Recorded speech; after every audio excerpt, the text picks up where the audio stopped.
За юу яцгаанда манайхаа Хэрэв чи одоогийн ерөнхий сайд байсан бол ард иргэдээ сонгох уу, аль эсвэл гэр бүлээ сонгох уу? Энэхүү асуултанд оюун эрдэнэ сайд манд баттай хэлбэр өгөөгүй ч гэсэн Бавуугийн лав сүрэнгийн Тамгуу төр хэмээх эмгэнэл жүжигээс хариултыг олж мэдцгээе.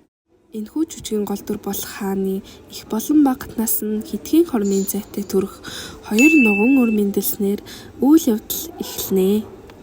Хааныг хамгийн ихээр гайхшруулж исэн зүйл бол их хатанда 20 жил ойртойгоо атал нуган үр төрүүлж өгсөн явдал юм.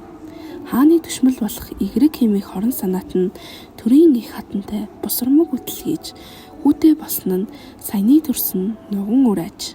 Харин өөрөөсөө ч илүү хайртай бага хатнаас нь төрсөн үрээ үлгийтэй байхад нь хаан ширээн зална хэмээн шийдвэрт хүрдэг.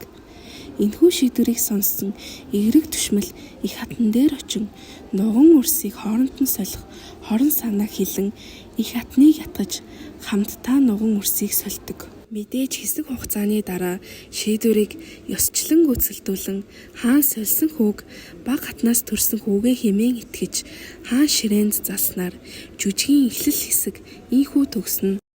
Үйл явдал өрнөсөөр нуган үрс нас бийд хүрсэн үеийн зураглал харагддаг. Харамсалтайгаар хаан ширээнд суусан хүн ухаан мунхаг атаа хорсол ихтэй шунал сэтгэлтэй нэгэн болон өссөн аж. Тэр ч байтугай хаан эцгийн хөнөөх оролдлого хийгээд амждаг. Ийм болж өссөн хүүгээ хаан ширээнд залсандаа ихэд харамсан халаглаж удаан бодсны эцэст хаан хүүгүнээ өөрийн гараар хөнөөж орхидог.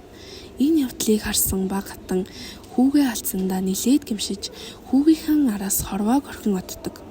Хатан хүү хоёроо алдсан хаан маш их шаналж байсан ч төрийн үйл хэрэгээ хөсөрдүүлж болохгүй учраас хаан үлдсэн ганц хүү болох хүчрийг хаан ширээнд залдаг.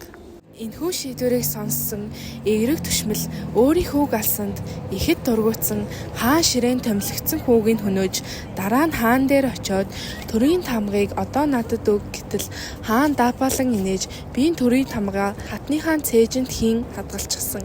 Тэрийг шин төрөх нуган өөрмийн натгаа төрөх болно хэмээн хэлэхэд игрэг төшмөл хилэгнэн уурлаж хааныг хөнөөх гэж завтахад тэнгэр нэргэж аянга цахилаад тэр өөрөө өвхөж орхидог.